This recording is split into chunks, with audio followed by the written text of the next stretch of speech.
maybe. Okay. Yeah. Dan Monroe was with us about an hour ago, and he had, I think you and he had a similar experience, which was that you counted on the weather, the weather forecast saying that it was going to be a little cooler this year compared to last year, and you probably went out a little too fast. I did, and I thought my time would be better this year than last because it was so hot last year. Yeah. But in fact, my time was slower, and my first half I was too quick. I didn't strategize well, and there was some cloud cover last year. This year was sun on us the whole time. And so my second half, I was a lot slower, it was more difficult, and my time wasn't as good. So, yeah, it was a big surprise. He and I had the same challenge. Yeah. But it was great to raise money, and thank you. I really do want to thank you for getting us all together. And when you hear Jonathan's story and the importance of stem cell research and how it can be applied, it was a really great cause. So thank you and everyone who donated. Yeah, well, thank you. Thank you, especially to the people who donated to our team, many 1310 listeners, and many people, our friends and family, of course, who we reached out to. But I really appreciate in some cases. I did a couple of my family members. Come on, I haven't heard from you yet. A lot of arm twisting. Absolutely. But thank you for being part of it and for running on the weekend.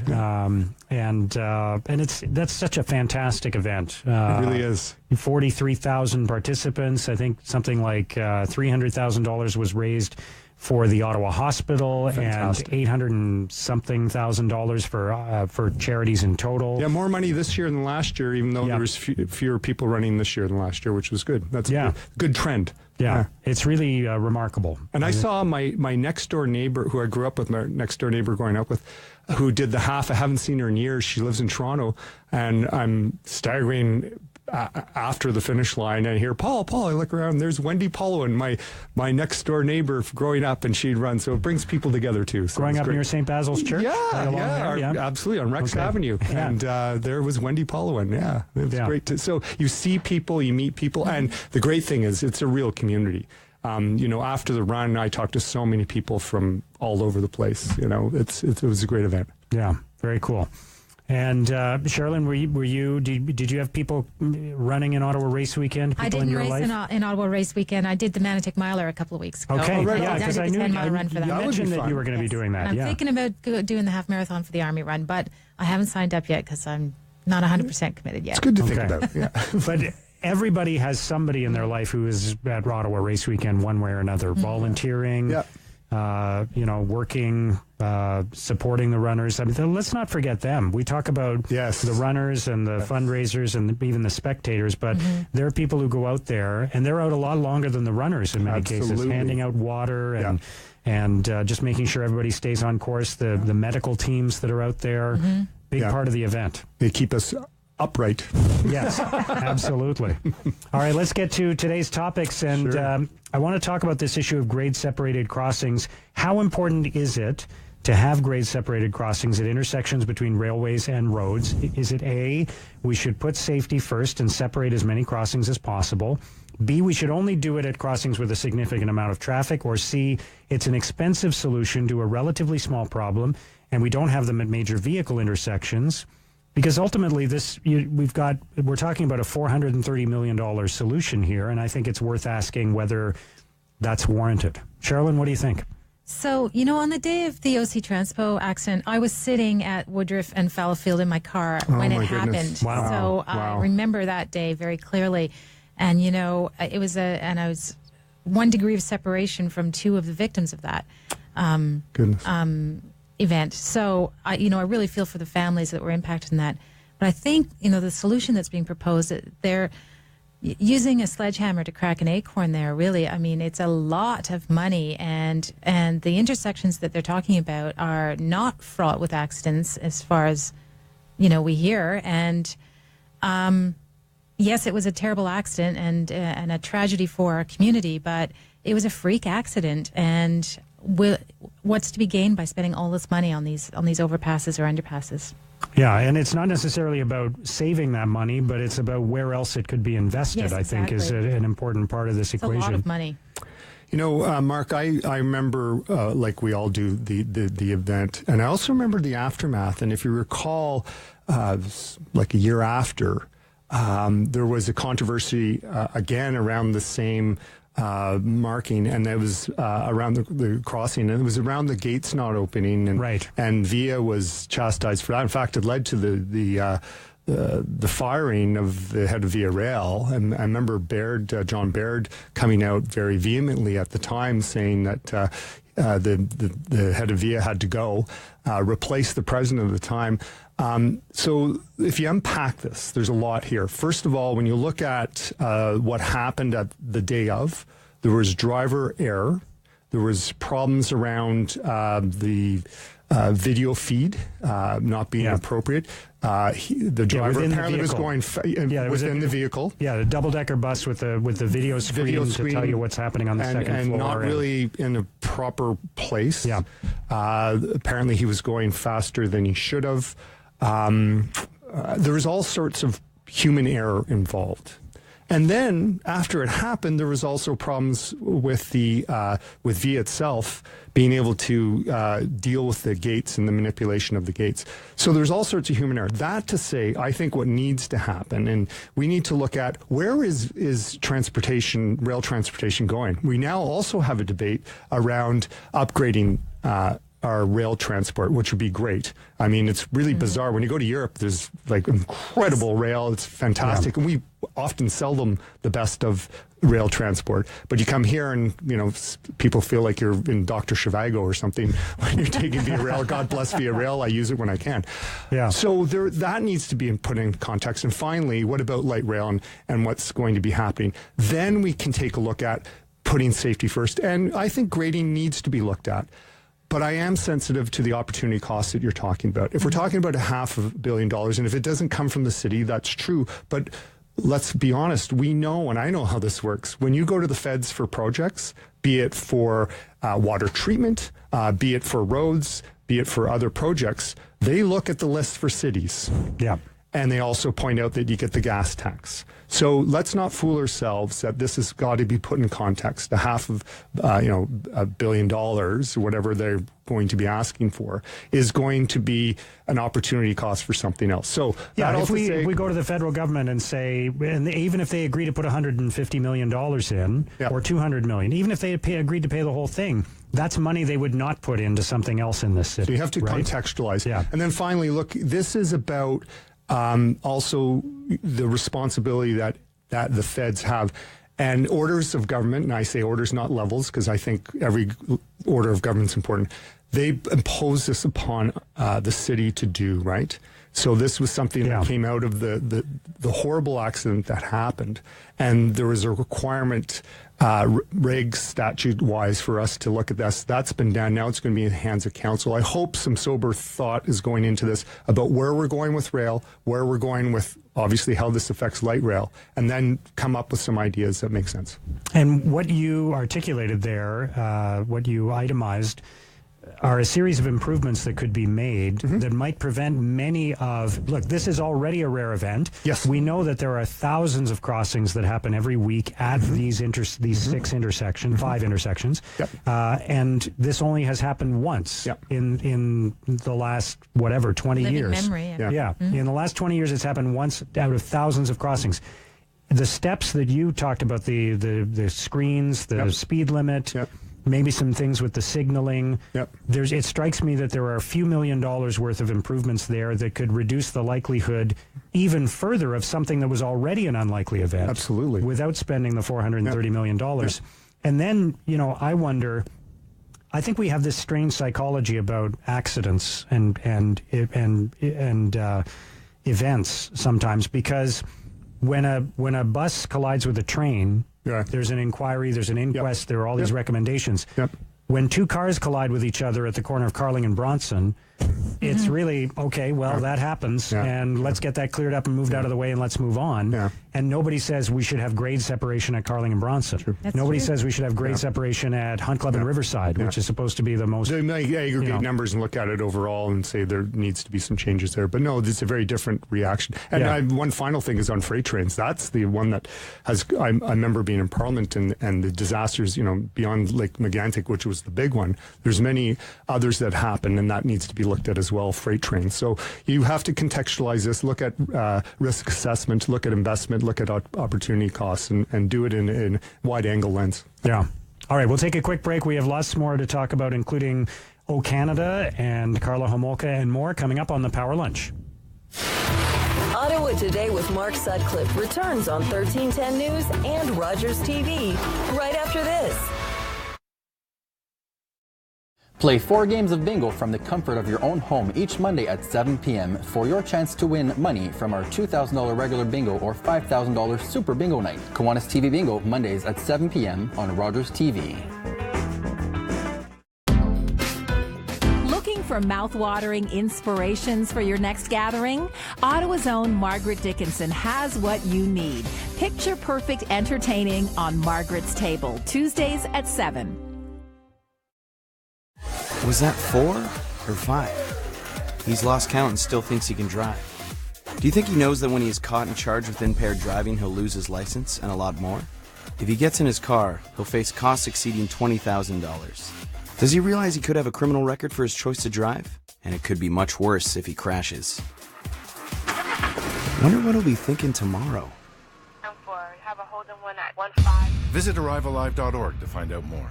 Arrive Alive. Drive sober. I'm Dylan Black from Daytime Ottawa, and here's what's happening. It's the 20th anniversary of the Ottawa Fringe Festival, beginning June 8th. The Fringe Festival is an open-access festival, and every show is independently produced. There are over 50 different live shows, with something for everyone. Visit the website for more information. The Glow Fair Festival is a block party unlike anything you've ever experienced. 10 city blocks, 2 music stages, live bands, and DJ acts. Absolutely free. It's a weekend you can't miss. The Glow Fair 2017 countdown is now in full swing. 1,000 artists, 100 events, 1 festival. Canada's Scene is a living portrait, a daring, eclectic reflection of contemporary Canadian arts and culture. As of July 3rd, there is free daily family programming and free daily live music shows. Visit the NAC's website for more information. My name is Heather Bracken, and I'm a volunteer. I'm on the senior end, I'll call it, and to be able to work with 20-somethings and 30-somethings and whatever it's great. I think it helps to keep you young. My opinion, the most important thing is to give back to the community, but I guess because I have so much fun with it, it doesn't feel like giving, it's more like receiving.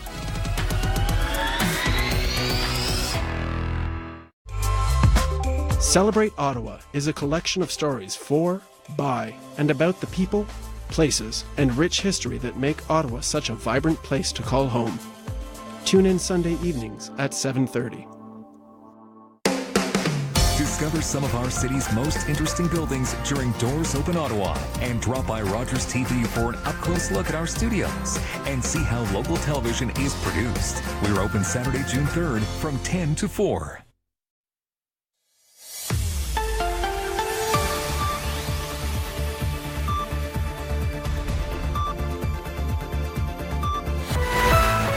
Welcome back to the Power Lunch on 1310 News. Thank you for joining us. Now, a fresh take on what's trending in the news.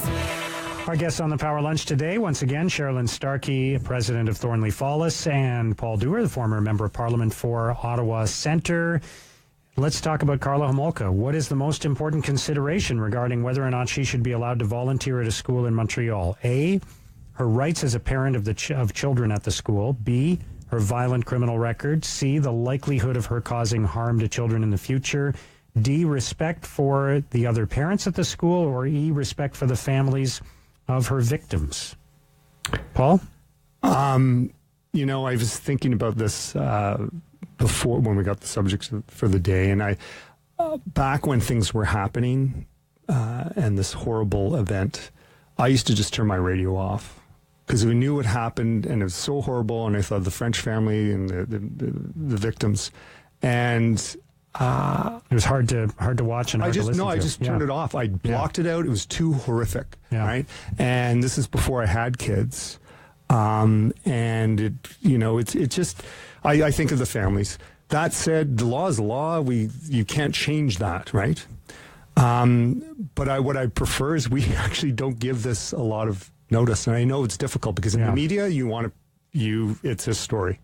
And it's a story that will be, there for people because it's of interest and people will talk about it. I would prefer we actually didn't talk about it.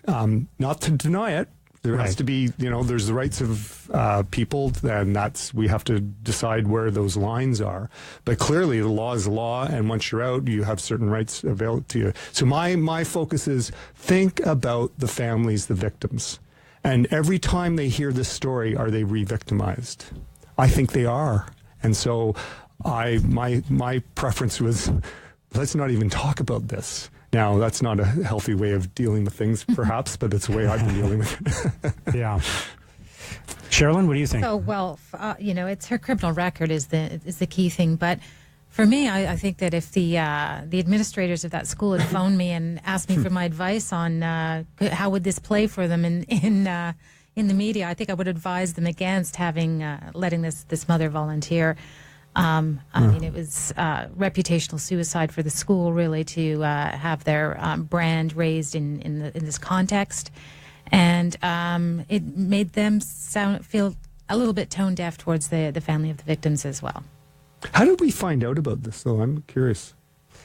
I guess one of the other parents raised it, maybe? I don't know. That's my suspicion. But because obviously the school didn't say, hey, guess what? Yeah. But it became an issue amongst parents. But anyhow. Tom Mulcair, former, I don't know whether to say former. Leader. He's the interim leader, but I'm saying former because you're not an MP anymore, but you're still a member of the party. But but the current leader of the NDP, interim leader, he said maybe it's time to forgive and move on with regard to Karla Homolka. I'm not sure whether or not most Canadians are ready to forgive. Probably not.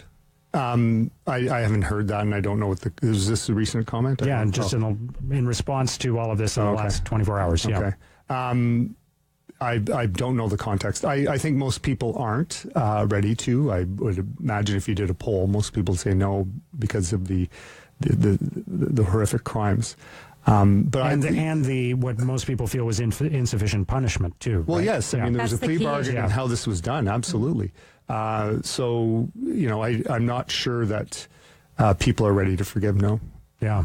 But is there a point at which we should move on? Yes. In the sense that even if we don't forgive Karla Homolka, that at a certain point we need to move on because of the benefit to us, not the benefit to Karla Homolka of us moving on, but the benefit to us of not lingering on this. It's never going to happen. She's a news story, and she's going to be a news story until after the day she dies. Yeah, we're not going to move on. I agree, but I'm just go back to my original comments. Is that there are opportunities to deal with it, and there's opportunities to ignore it. And if I again go back to the lens I've always seen this through is the victims and what they're going through and what's helpful for them. How do you feel about that, Sherilyn? Do you feel drawn to these stories when they arise, or do you want to turn them off? When you look at what makes a news story, so anything that's controversial or salacious, or if it bleeds, it leads. Yeah. This is all the component stories of a very solid front page news story, and it is a story that's going to be told over and over again. And every time Karla does something, I can't believe that she put herself in this position about wanting to do that. I mean, surely she must have understood the risks to herself and to her children and to the other children. And yet, again, she's made another bad decision by wanting to do this. How should the Senate proceed with regard to a bill introduced by Maurille Bélanger to revise the lyrics of O Canada? A, it should respect Bélanger's wishes and adopt the bill without further delay. B, senators should not feel any pressure because the bill was Bélanger's last wish and should consider changing to the original lyrics, which is what Senator Don Plett is proposing. Or C, I don't believe the lyrics of O Canada should be changed at all. Sherilyn? Can I have none of the above? Sure, absolutely. So what would you say? This is, our national anthem is part of our national brand, and we definitely should change it because this is part of what Canada stands for, because it's, it's 2017. And why should it be an All Thy Sons command instead of all of us? I mean, females make up fractionally more than 50% of the people that live in this country. And, so I'll get on my little feminist hobby horse here. Let's change it. I knew Morel, I liked him, and I respect his decision, but not just because it was a man's dying wish, because it's the right thing to do. We should change it. Yeah. Okay. I don't disagree. In fact, if I knew Morel very well, I knew him before he was a member of Parliament, worked with him on different files, and I think he would argue that it should be about due process and not about the whim or the honor of a memory of someone. And he was a constitutionalist. So, in this case, it needs to go through the appropriate process. And, it is a big thing. And it should be treated in that light. And this is going to be with us I'm not sure we're wanting to change it anytime soon after. So let's get it right and let's take the time to do it right. So, even if that means it doesn't end up the way Morel Bélanger wanted it? Absolutely. If going through due process, and again, Morel and I served on different committees and projects, and it was always about due process, not about one person having say over another. And in this case, it's Parliament that should decide. I can have my opinions with how the senator should respond and the way they're dealing with it, but that's within context, right? Right. And then you can even get into the debate of whether the Senate should be rejecting a bill that was passed by the House of Commons anyway. Right? I was affected by that once, where I had a bill passed by Parliament, and it was, turned down by the Senate, and that's not democratic, and that's part of the problem. They can review, and they should, and hear from people, and then send it back to Parliament if there's major changes. So your preference for the lyrics would be Morel Bélanger's lyrics in All of Us Command. Would that be the same for you? I'd like to hear other options of neutral language. The only thing I had problems with in All of Us Command is not as lyrical as I would like. That's the challenge. And there are other options that I've heard, and I of course, off the top of my head, can't give them to you, but that might be worthy of hearing. And if there are no better options, then leave it as Morel had stated. Okay. Shares of Amazon hit $1,000 per share this week. So I'm going to ask you, how would you rather spend $1,000? Is it A, buying one share in Amazon, B, 2 premium seats for the Grey Cup, C, tickets to the NHL outdoor game in Ottawa in December, D, one night in an Airbnb in downtown Ottawa on July the 1st of this year, because I did actually find a room that was going for that, an Airbnb suite. Okay. Or E, 2 speeding tickets for driving a DeLorean at 88 miles per hour, because there was this guy who got a $400 US speeding ticket for trying to he bought a DeLorean like in the Back to the Future movie and tried to get it to 88 miles an hour like in the movie, which is when you can time travel. So what's your preference? It's got to be the hockey game, hands down. No competition. The outdoor game? Oh, yeah. Okay.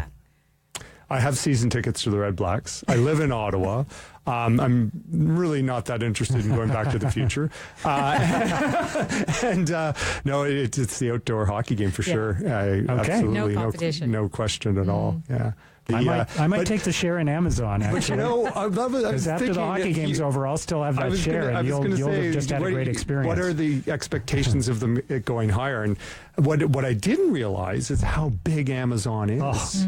It's bigger than Walmart, all the big guys put together. Yes. And it's a $450 billion company now. It's just hard to conceptualize. Yeah.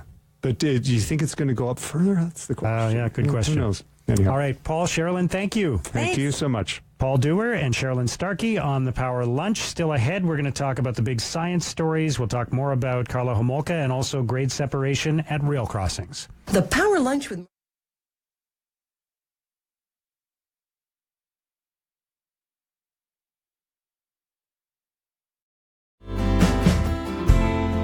from the signs that light up neon blue,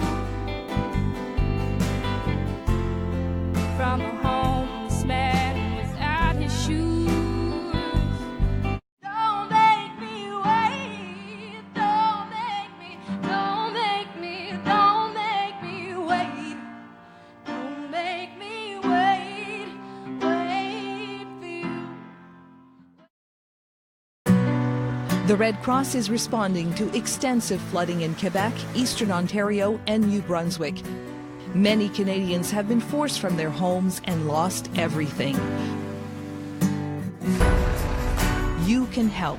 To make a financial donation to the Spring Floods Appeal, visit the Canadian Red Cross website, call 1-800-418-1111 or text FLOODS to 30333 to donate $10. On Thursday's Daytime,